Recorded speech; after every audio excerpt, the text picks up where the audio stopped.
honorable Samuel Jatta waaye ñu bari Sam Jatta lañ ko xamee Sam nag moom dina taxaw ci li nga xam ne loolu moom mooy parliamentary elections bi moom daal wax nañu ci last waxtaan bi ne moom dara du ko stop pour rek mu taxaw ci élection bi ba pare waxoon nañu ne li nga xam ne mooy APRC la te APRC la moo taxawal waaye jamono ji nga xam ne moom lañ toll nii jot nañ information ne moom dina taxaw independent waaye dinañ waxtaan ak moom ci li nga xam ne loolu moom mooy manifesto bi ak yu demee noonu Sam Jatta moom la ñoo waxtaanal honorable Samuel Jatta mooy full turam waaye Sam Jatta la ko gaay gën a xamee moom nag mi nga taxaw ci Serekunda West constituency moom la moo taxawal Serekunda West constituency nag soo ko déggee moom mooy Latrikunda Jaman Dipakunda Bakote Kololi Kotu Manjai Serekunda West soo ko déggee mooy Latrikunda Jaman Dipakunda Bakote Kololi Kotu Manjai so kon moom last election bi tamit bokkoon na si ñu taxaw ki nga xam ne moo gagné woon honorable Madi Cissé lu mu ko rawee daal passé wut li nga xam ne loolu moom mooy ñaar téeméeri votes waaw passé wut li nga xam ne loolu mooy ñaar téeméeri votes so Sam kon thank you very much ci time bi appreciate nañ ko bu baax a baax Sam ñu ne di nga taxaw independent léegi. waaw Pa jërëjëf kontaan naa torop comme li ma la ko dee waxee rek yow sa programme always du ma dee bëgg mu raw ma dama ci dee am interest torop because lu la réer Gambia soo dégluwee Star FM Panderi danga ko di nga ko gis looloo tax nag moom always nag du ma dee bëgg sa programme raw ma waaw Pa li nga wax loolu la dinaa taxaw independent waaye li waral ba ma war a taxaw independent foog naa balaa maa dugg ci suma manifesto bi comme ni nga ko waxee dinaa doon kontaan trop pour ma wax nit ñi fan naka la commencé ba ma war a ñëw war a taxaw independent Pa immediately after the presidential elections dañ dem in alliance with the NPP okay ma xam ne du ñu mun a def dara without the consent of the NPP because of for them constituency boo dem APRC NPP moo fa nekk Pa bi presidential election bi jeexee rek dinaa mun a wax ne sax balaa ñuy inaugurate the president man suma committee bi dama toog ak ñoom ñu waxtaan dañ ñëw ci man bi ñëwee ci man wax ma ne ñoom dañ bëgg pour ma taxawaat as election because man nu ma mun a taxawal suma boppa si community laa nekka and that community is Serekunda West ñoom ñoo ma approach ñëw ci man bi ñëwee ci man ma leen ne ok anyway man d'accord naa comme da ngeen gis ne liggéey naa yéen from 2017 to 2021 ba 2022 ngeen gis ne satisfy naa leen woon na leen ne man maa nekk di best person ki nga xam ne moo mun a suuxili Serekunda West te feel ngeen ne man maa mun a liggéey ak yéen ma ne leen waaye the problem is lii ñun ñu ngi ko bokk ak ay nit léegi nekkuñu ñu ni neen kon dinaa préfère nag su fekkee ne du nekk problème dinaa bugga ngeen dem toogangum ak ñooñu ngeen wool leen ne yéen am ngeen a candidate in the making ki nga xam ne kooku ngeen bugga pour sampa Serekunda West suma committee bi ñu oote stakeholders meeting bañ ootee stakeholders meeting ñu d'accord ci li ma leen wax bañ d'accord dañ jënd guru Panderi bañ jëndee guru gi ci ñu njëkkaa dem sa ak seen guru dëgg la APRC la mënoon na ñoo dem si ñoom Fabakary Lamine Dramé mi nga xam ne mooy di regional chairman Fabakary Tombong Jatta mi nga xam ne moom mooy di party leader of the APRC njëkkewuñu si ñooñu dem dañ njëkkaa dem si gars yi NPP mooy Serekunda West NPP am nañ fa constituency executive committee te ki ko jiitee di Imit Ndong Lamine Ndong la tudda waaye ñu bari di ko ooyee Imit Ndong ci kooku lañ njëkkaa dem as a constituency ñu gis ne ñaari constituency because li mbirum constituency la affaire député mbirum constituency la du mbirum national or any other thing li mbirum constituency la dañ njëkkaa dem si ñooñu le jox ko guru gi woon ko ne ñun nag am nañ candidate in the name of Sam Jatta understand nga kooku nag jël na guru gi ak tem na ko jox na leen his words understand nga bañ fa jógee ñu dem si Undanyang te Undanyang also moom mooy the national chairman and the regional chairman of NPP bañ demee ci moom tamit the same results lañ fa jël tamit ñoo wax ma ko bañ fa jógee nag si laa leen ne léegi comme que yéen dem ngeen si nga xam ne ñooy suñu counterparts in this issue léegi dem leen na ci seen parti si boppam mooy na ngeen njëkkaa dem ci seen regional chairman bi woon ko ne yéen at constituency level am ngeen seen candidate by the name of Sam Jatta noonu lañ dem tamit yóbbu tam guru ak mint si regional chairman bi of the APRC moo Lamin Dramé bañ fa jógee dem tamit si party leader bi moo di honorable Fabakary Tombong Jatta understand nga so bañ defee loolu nag ba pare si lañ doog a jël guru nag bañ demee ci kilifa yi nga xam ne léegi ñoom ñoo amee ñaari parti yi xam nga léegi déggoo am na fa léegi werante nekkatu fa bennoo nekk na fa parce que lu ñoo def dañ ko war a def ci yoon su fekkee dégga alliance bi li ñoo oote loolu fa nekk pandeelu loolu bu mu paree nag si laa leen ne léegi dem ngeen si ñii waaye léegi nag des na Serekunda West dafa rëy te Serekunda West am na ñi ko ilif mooy alkaali yi ma ne leen alkaali yi ñoo ilif Serekunda West mu di juróomi gox yi muy Latrikunda Jaman muy Dipakunda Bakote Kololi Kotu Manjai pandeeri ñu jëndaat guru gaay demaat ci alkaali yëpp won leen ne ñoom am nañ a candidate in making ki nga xam ne mooy Sam Jatta moom lañ bëgg a indi for this National Assembly elections pandeeri lii yëpp def nañ ko so ak yeneen kilifa yoo xam ne sax waxuma ay alkaali waxuma ak yeneen kon pandeeri man li ma feel mooy su fekkee ne dem nañ at a stage NPP am something else different man li ma fiiloon ne loolu moo waroon a happen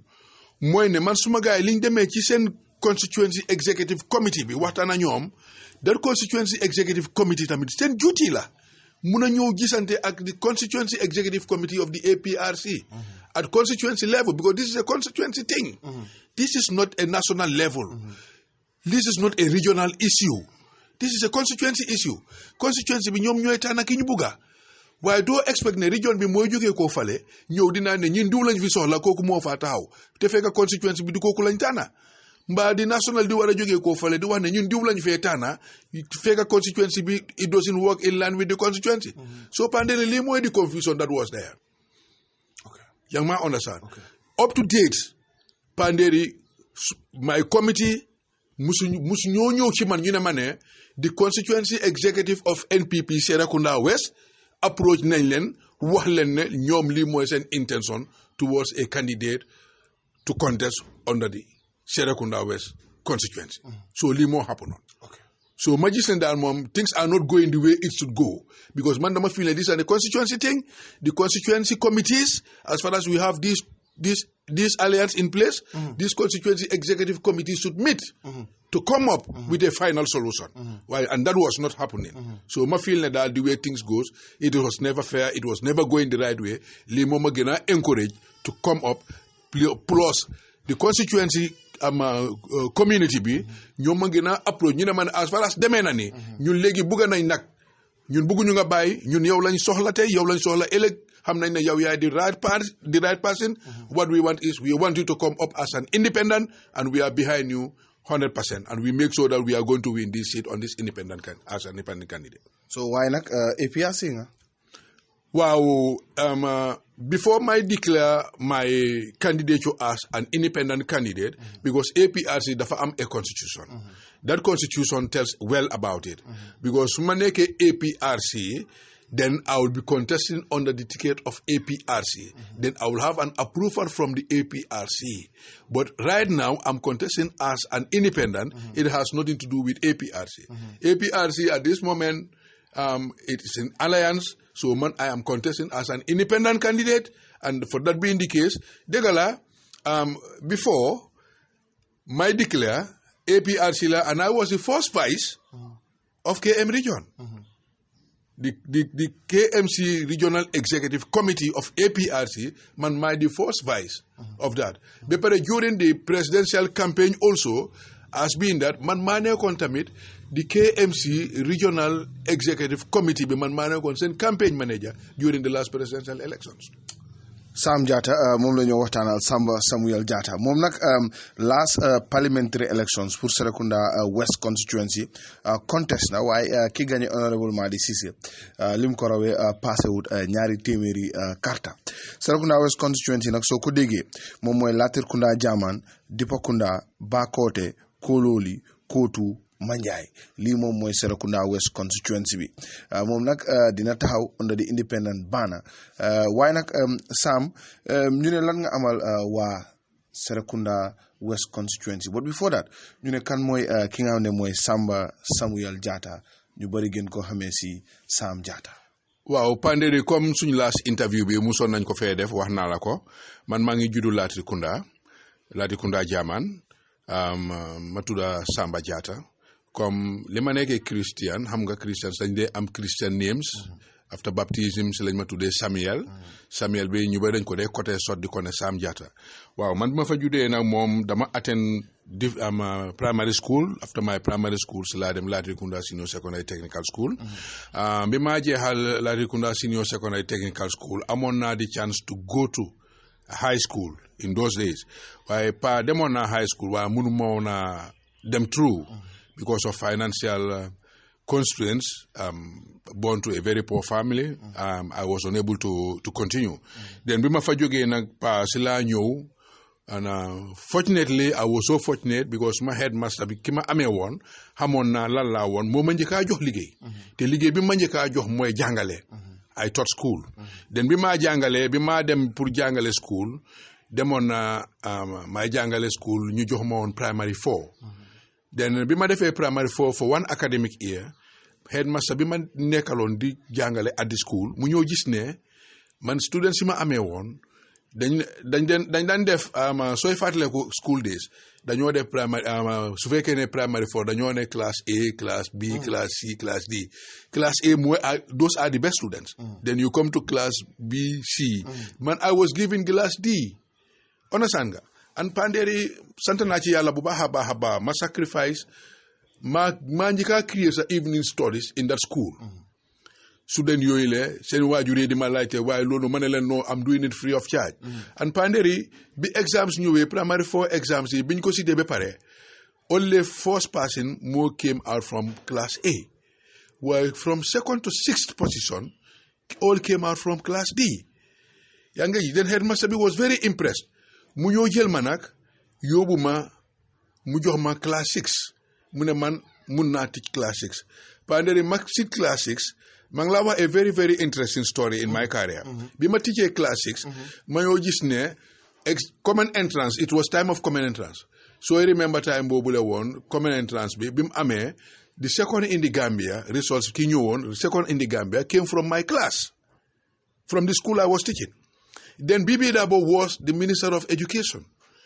Then loolu bi mu amee I was having the opportunity to meet up with Bibi Dabo at that time.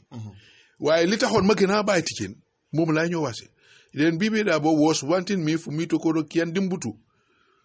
Xam nga transfer bi because that is his hometown. Mu lijjantoon pour ma dem foofu le to go and teach there. Ma bañ ma ne bugguma bàyyi that school because of li ma established with those students already bugguma bàyyi loolu. I still want to set a good record at that place.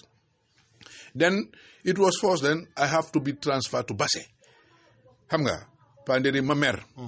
loolu moo tax ma mer ma bàyyi teaching after 3 academic years then ma bàyyi teaching. Then care came mun nga xam ndax mun yaa ngi mun a fàttaliku care company mooy ñu constructoon di Kairaba Avenue road boobu la ñoo constructoon tamit Bakaw tamit seen marché bi et pare ñëw tamit defar tamit Serekunda marché bi xam nga yaa ngi fàttaliku ak Latrikunda Jaman yooni Latrikunda Jaman boobu la care company boobu la woon seen headquarters bi nekkoon Kanifing ma liggéey ak ñooñu bi ñu maa jël foofu la as a worker because of fekk maa ngi bàyyi teaching bi dama ñëw Panderi it was very interesting. I was then employed as a laborer. A laborer then dañ ma yóbbu to the quarry may dem gasi xeer. Understand nga ba benn dee ma ñëw benn suba after 3 weeks ma ñëw benn suba rek ma gis seen notice board bi xam nga dañu am a notice board fi ñoo notify staff si what is going to happen what and what even suñu gisee a vacancy am na bi ma ñëwee rek ma gis foofu ne an assistant director lab is needed ma ne waaw lii I think I can go for it gis nga ma demee ba ma wax ko suma foreman bi ne ko man dama gis liñ binda ci board bi dama ko bëgg a apply dafa ma xoolangu mu ree because of gis na ma maa ngi dem ci quarry bi di gas xeer di def yeneen yi pour moom man I am an illiterate I have never been to school yaa ngi maa understand so Panderi nuy laa demee bi ma demee ma ne ko man daal teedu ma dem quarry man maa ngaa dellu kër dama ñëw dama war a apply this position pande lima demee kër understand nga lima njëkka def rek mooy dama just xëcca suma certificate bi school leaving certificate bi lu rek laa njëkka xëcca rek ma ñëw rek jënda envelope jënda writing paper time boobu writing paper ngi am yaa ngi fàttaliku rek ma draft suma application bi panderi simeeku ma de suma yére yi ma daan demee kuwaare la amee bi ma ñëwee ba dem di foga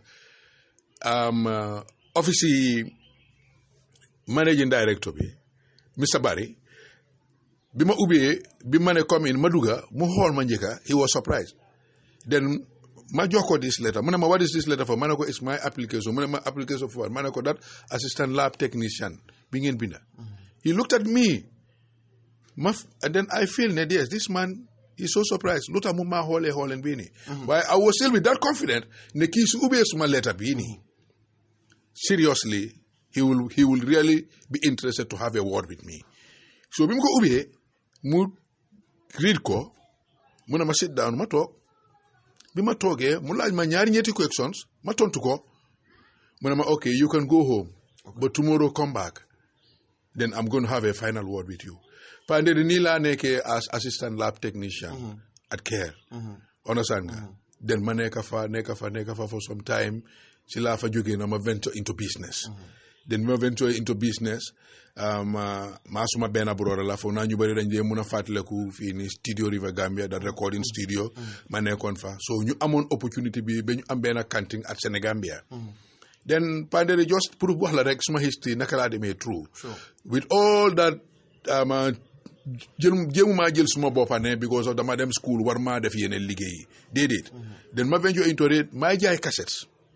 di jaay cassettes di copy video cassette def naa cameraman sax with Dambeli man some photos liggéey naa ñooñu yëpp den ma ñëw lokki nag dem at the tourism sector bi maa dem foofule kanting lañ am Senegambia craft market den ma nekk fa biñ fa nekkee nag moom maay jaay ma am di opportunity ma ne waaw léegoo de ma gis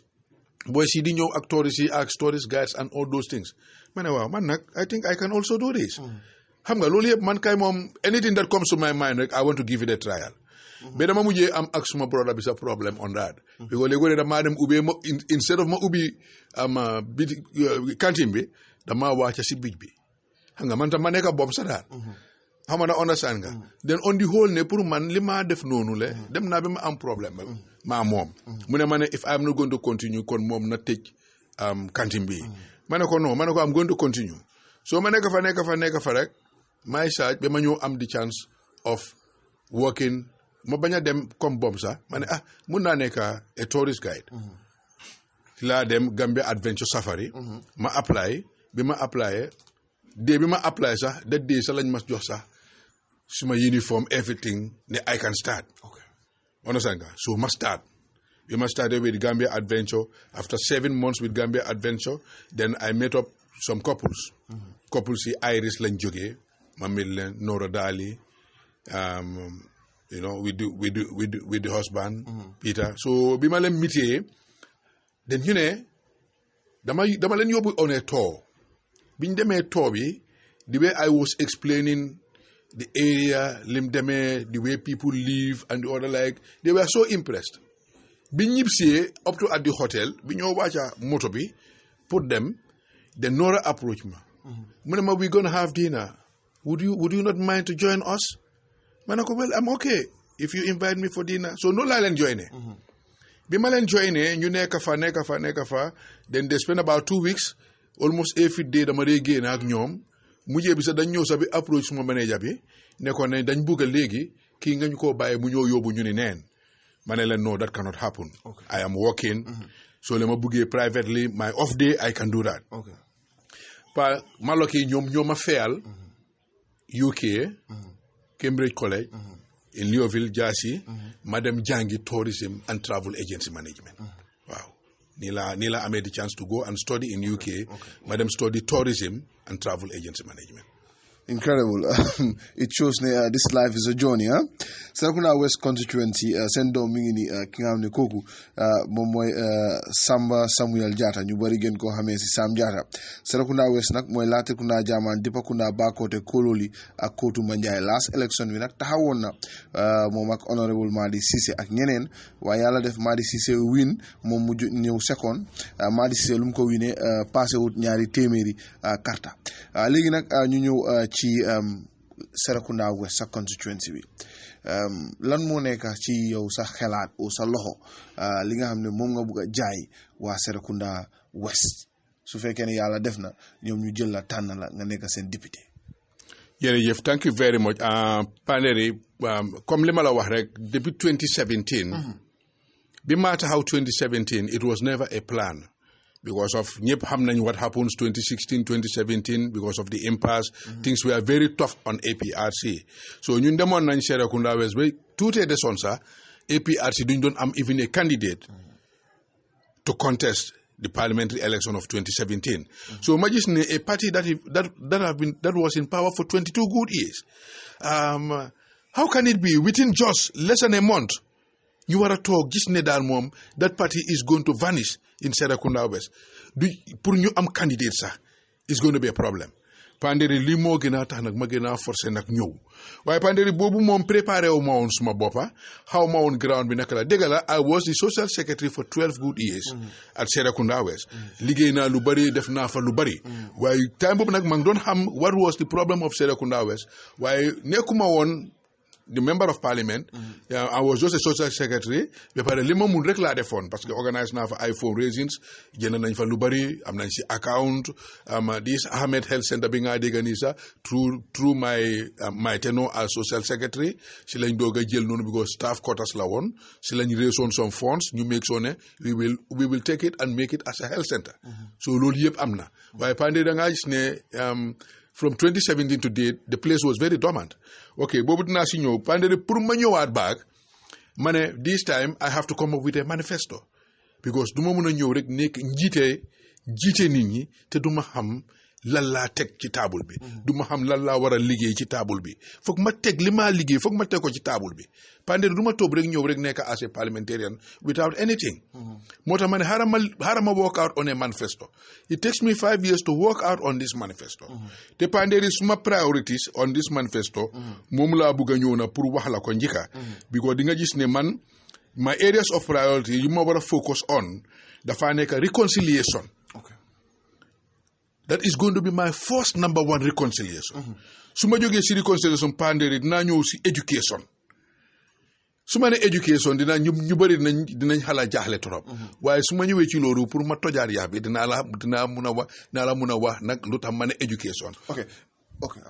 waaw su ma si jógee xaaral ma wala suma areas of priority rek mooy ne comme li ma la ko waxee reconciliation education health youth empowerment and sports women empowerment domestic violence against women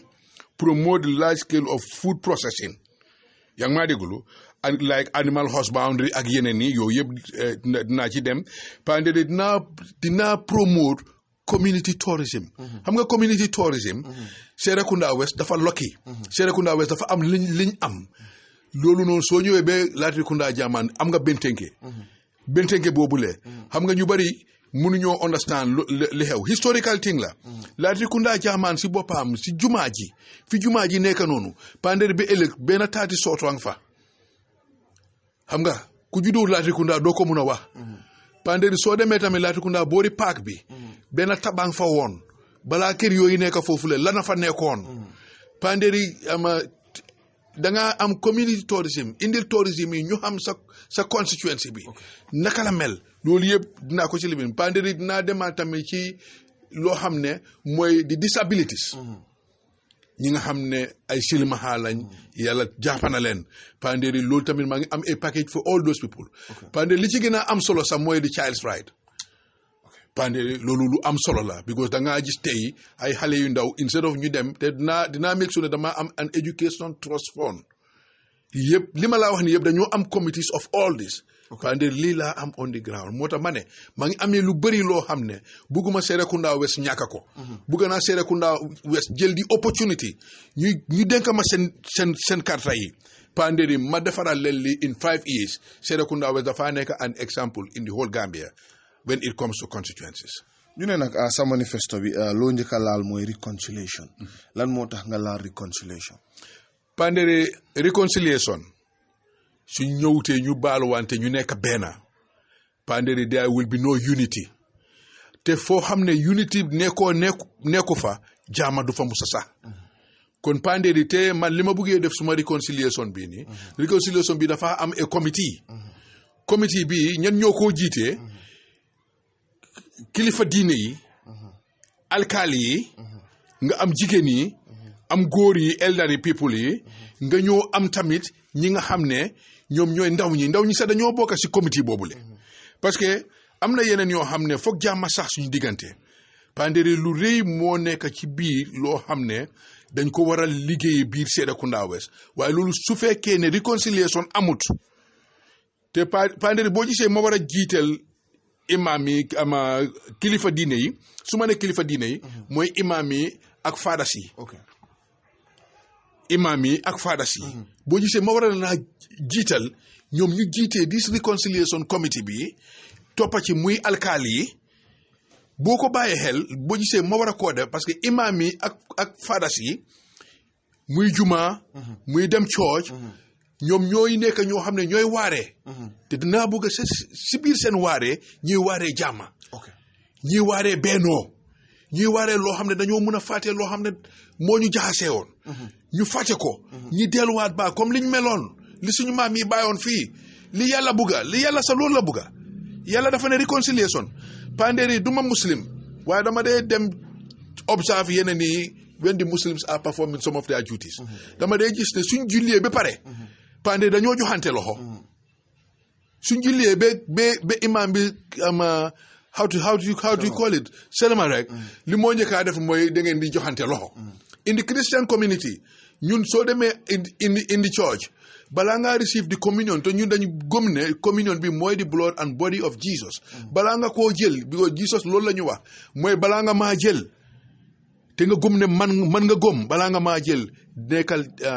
na nga saxal jàmm sa diggante sa dëkkandoor moo tax ñu ne dañ dee joxante tamit loxo soo joxante loxo boobule it's a sign of peace it's a sign of reconciliation te as far as there is reconciliation and peace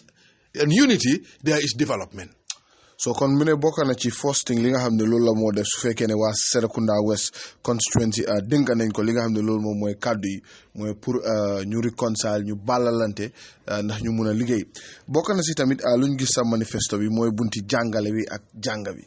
maanaam education ñu ne as a député yow loo mun a def si bunti jàngale bi ak jàng bi. Panderi kontaan naa trop parce que Panderi soo ko bàyyee xel léegoo rek su maa dox si mbedda mi dama dee yéemu torop because léegoo nga gis youth si ñi nga xam ne they are very talented war a dem school nga gis ne ñu ngi kamambaalu si mbedda bi understand nga ñeneen ñi because of seen parents yi amuñu seen loxo jotul gannaaw nga gis ne dañu leen a forcé di leen en ay ndoxi glace di leen en ak yeneen jaay yi di leen yóbbu ci mbedda yi te man li ma feel mooy Panderi to be honest man dama feel ne the human being is the human being sa faith is your faith loolu sa diggante ak yàlla la waaye Panderi man dama feel ne soo munta dem jàngi tubaab mun ngaa dem jàngi arab soo munta dem jàngi tubaab Panderi demal jàngi arab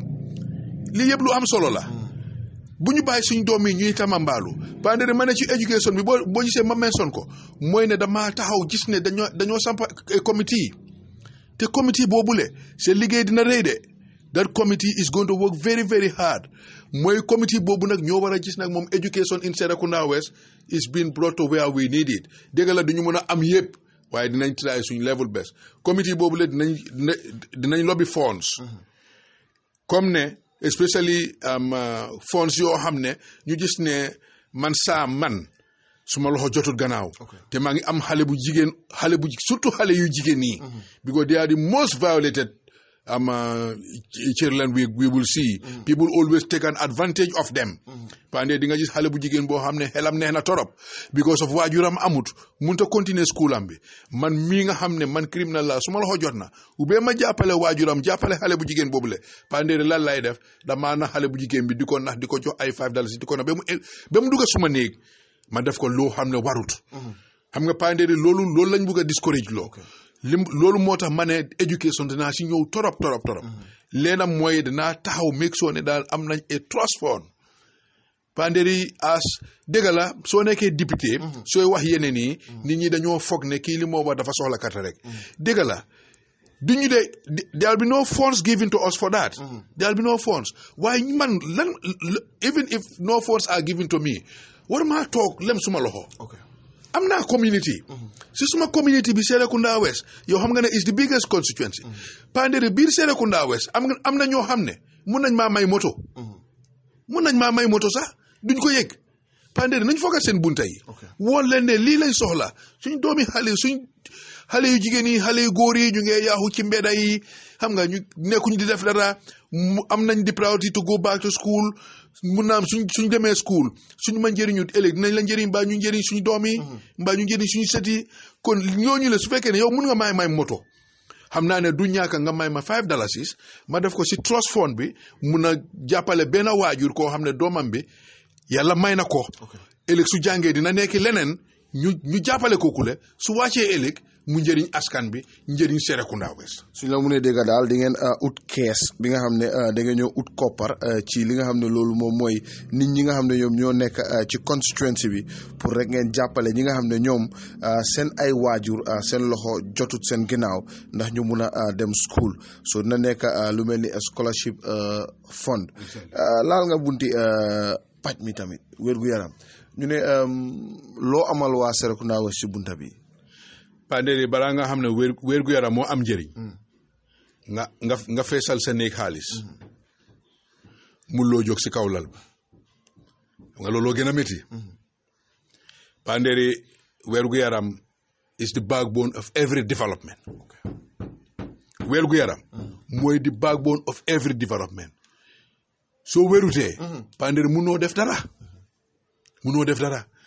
panderi ñun dañuy lokki Serekunda West dafa am lu mu bon am nañ fa ay private hospitals ay clinics yoo xam ne ñu ngi biir Serekunda West doo they are private understand nga yooyu yëpp am nañ soo di nga gis ne loolu du tax duñ ci mu dugal suñu loxo pandeer yi boo ko bàyyee xel ci suma waxtaan bi laal naa fi Ahmed Health Center mi nga xam ne opposite Latrikunda Secondary Technical School la staff headquarters la woon jàngalekat yi daan jàngale Serekunda am Latrikunda Secondary man sax bi maa jànga foofu le suñu teachers yi fa lañ dëkkoon headquarters la woon waaye bañ jëlee ba ceeñ ko def ko Ahmed Health Center def ko health center panderi health center boobu la tey su ma la waxee lu fa nekka doo ko gëm panderi health center boobu la mun naa admit nit panderi health center boobu la mun naa nekk sax jigéen ñi fu ñoo wesu nee on sa maternity health center bi mun na koo lifin panderi dem nañ ba tey samp nañ a mortuary at that health center so su health center boobu amee mortuary war nañoo upgrade that health center ñu gis ne dëgg la ñu ngi am Serekunda health center very close very close to Serekunda West dëgg la is in Kanifing waaye boobu is a major health center waaye dañu war a am a very correct clinic at our constituency level boo xam ne nit ñi mun nañ faa dem balaa ngaa àgga fale foofu nga dem fekk foofu téeméeri nit a nga rang balaa ngaa gis docteur mu métti why not ñun tam ñu try benn boo xam ne di nga fa mun a gis docteur ci li mu gën a yombee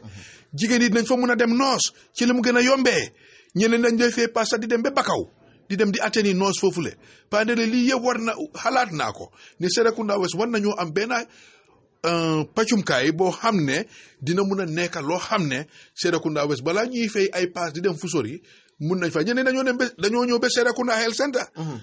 so yang ma understand waaye yow yang fa am a clinique boo xam ne a health center boo xam ne mun nga koo upgrade mu nekk leneen panderi ci health center boobu la li ma ci bëgg a def mooy dinaa make sure ne ñu am an ambulance benn dinaa make sure ne tamit ñu am a funeral van parce que fu ñu dem ba sapa fa mortuary at least war nañ fa am a funeral van maanaam mooy moto bi nga xam ne moom mooy dem jëli niiw yi mooy jëli niiw yi dem xam nga dem suuli nit mun na am sudden death sa kër guddi mbaa time boo xam ne duñ la mun a denca duñ la mun a yóbbu dem jox la sa borom time boobule that funeral van can be called on mu ñëw jël dat niiw boobule si kër googule yóbbu ko ci mutuwaare bi waaye lii yëpp mu ngi manqué biir Serekunda West Panderi lii yëpp suma xalaat la moo dama la juróomi at yi passé nii yëpp dama toog liggéey Serekunda West dama doon dem round maa ngi search di seet what should be done for Serekunda West. Sam ñu ne sa manifesto bi tam gis neen yaa ngi fa am lu ñoo ooyee youth empowerment ak sports ñu ne loolu mooy lan ak noo ko bëgg a implémenter su fekkee ne waa Serekunda West jox nañ la kàddu bi pour nga nekk seen député. Panderi, in every society, especially in the Gambia, 67% of our population are youths, and they are within the age of 18 and 39. Young man, understand? Panderi, we have very, very talented youths among us.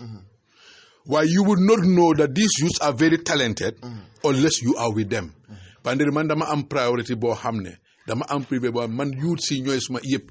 Dama dey talk di waxtaan ak youth si. Dama dey feel their cry. Dama dey feel li ñoo joy. Dama dey feel what they are going through. Panderi, do wara talk rek ngay ñew rek ngay romba youth si fuñ talk nga génné sa benn $50-$100 joko youth si ne len am len ngeen ataya. Panderi, dama gis ne that is not something. You are not playing any role towards the development of those youths. Okay. Young man, understand? Tay sports is something that is very, very hamga. Dafa am dole. Gambia for the first time qualifying nañ dem nañ Cup of Nations. Ñepp gis nañ what is going on. The Sumane youths, Sumane sports is going to cover a very, very wide range. Moy the women female football, boys season football. You talk of basketball, talk of volleyball, talk of handball. Panderi li yëpp suma xalaat la. ñu ne naka nga ko implémenter ak foo jëlee xaalis pour implement ko because xam nañ ne Sam comme yéen député yi joxuñ leen kees ne lii ngeen war a use every week every month every year kon ñu ne naka ngay yore li nga xam ne au improve youth empowerment ak sports bi. Panderi is very, very simple. Xam nga ñu bari dañ dee foog ne you need money to do some other things. But you need community to do some other things. Okay. From that community, fa nga former a committee, a sports committee nga form. So former that sports committee will be responsible for so many things. Man as suñu ma electé, man am na suma wala bi ma play. Man dina am yeneen yoo xam ne dina ko mën a provide. But the sports committee also should be the soul of all this lima wax ni. Panderi, we have the Minister of Youth and Sports. Am nañ right pour dem foga buntam bi. In KM here even, we have the Kanifi Municipal Sports Committee. At KM, mun na am ñu bari xamuñu woon li sax. So we have sports federations everywhere. So we have all the rowdy. You have GNOC, Gambia National Olympic Sport Committee. So these are all sports federations. Okay. We can meet them. We can work with them. So we can soxla nañ ay footballs. It doesn't mean that suñ soxla football rek Honorable Sam dafa war a ñëw rek génne xaalisam di jënd ay footballs. No, that is not the story. We have a committee there. Committee boobu dañoo dem meet up with the GFF. Dañoo join to GFF. Loolu lañ fu ñun lañ fa nekkal. They have to promote the sports at community level in order to be able to pick out a good national team bi nga xam ne dina represent the country. So we have to give that encouragement to those youths at our community level. Panderi su ma fa jógee tamit comme li ma doon wax su ma jógee si wàllu sport mi dina ñëw ci wàllum youths mi how to develop the youth. Man li ma feel ne okay fine mun ngaa toog nga ne da ngaa develop youth di ñëw di la jox xaalis am not developing you. Dama la war a woon naka ngaa war a amee xaalis boobule. Yow woon na la ne yow yaa ngi sa métier dang mun ngaa peinture. Mod Lamine mun naa sampa. Fa Bakary mun naa make blocks. Ma Binta sa mun naa daaj corrugate. I don't know whether you understand. Fatou Mata mun naa teg tile. Panderi ñi ngay dajale. Soo leen dajalee nga make leen as an enterprise. Understand nga? Yow tamit nga taxaw nga make soo ne dajalee nga leen together. Dañoo nekk like a company. Company boo xam ne construction company lay nekk.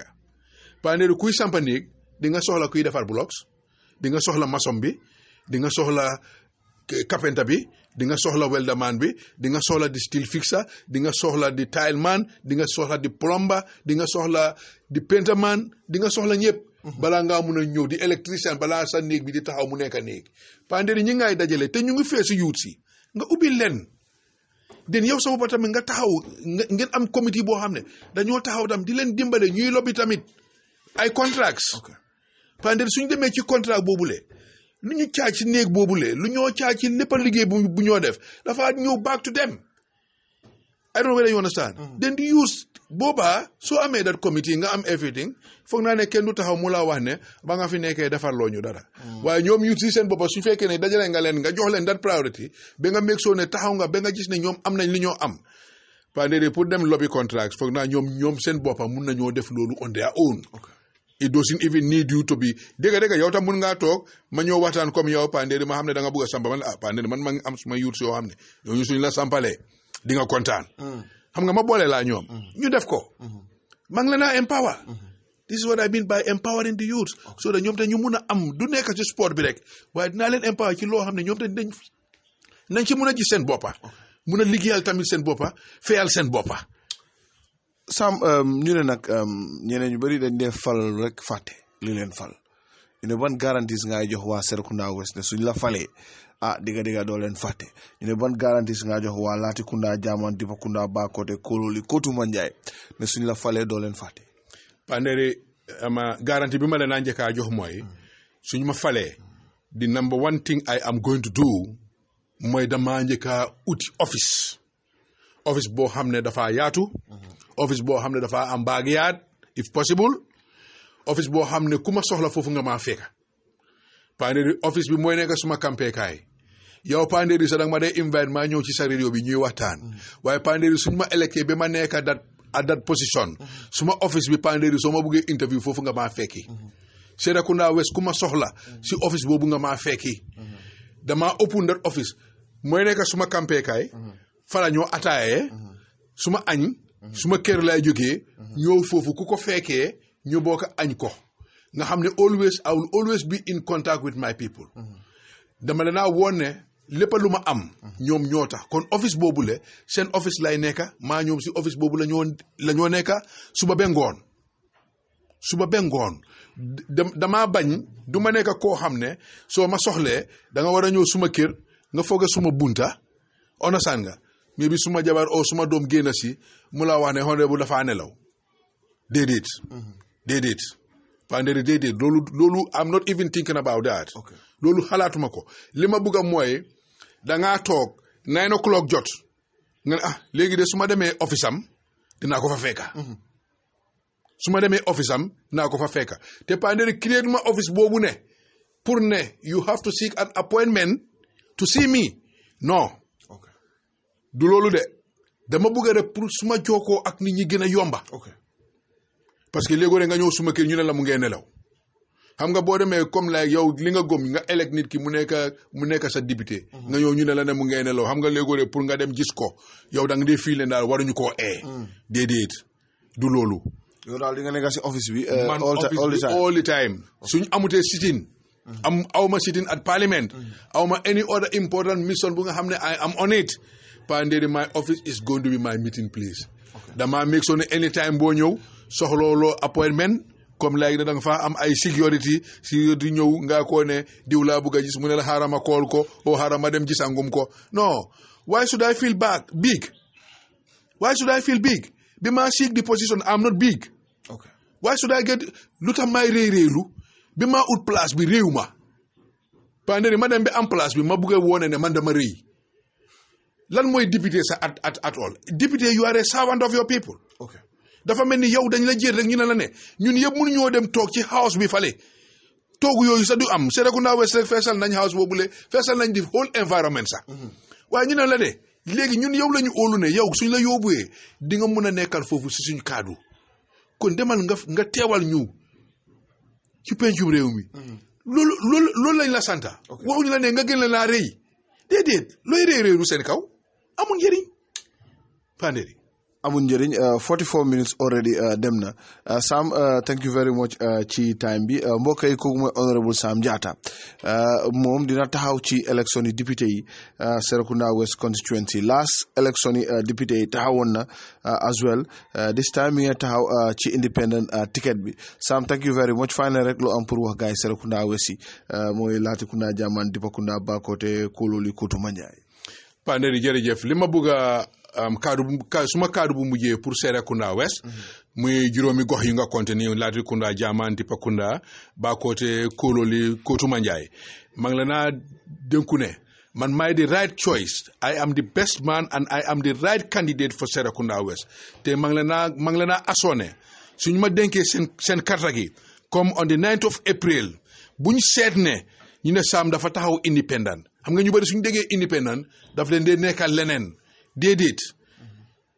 daf leen dee nekkal leneen boo gisee may war a ñëw independent ñoom ñoo tax may war a ñëw independent comme li ma da doon waxtaanal lii yëpp lii la ene pour jox ko Serekunda West te Panderi ma gis ne daal moom ñu ma ko bëgg a xañ te ñu ngi ko bëgg a xañ Serekunda West ma ne non du ma toog ak suma idea bii nii ak ene bi ma am ene gii nii pour Serekunda West du ndaw ñi du jigéen ñi du mag yi du kilifa diine yi ak yeneen yi ma nar a toog rek ma ne comme que ñoom def nañ li ñoo def rek mën naa toog ma ne déedéet ene laa am bëgg naa koo jox Serekunda West kon nañ ma jàppale suma ene boobu la ma mun koo mutal te maa ngi la naa assoné man maay the right man for Serekunda West because of li happen noonu ñoom gis nañ ko te bëgguma ñu repeater loolu ci liñ nekk dafa métti ci li waa Serekunda West nekk dafa métti Panderi bëgguma Serekunda West amaat loolu delluwaat ci lu demee noonu jërëjëf. Thank you very much Sam Jatta ñu ngi ko sant di ko gërëm bu baax a baax ci time bi nga xam ne moom la jël rek jox ñu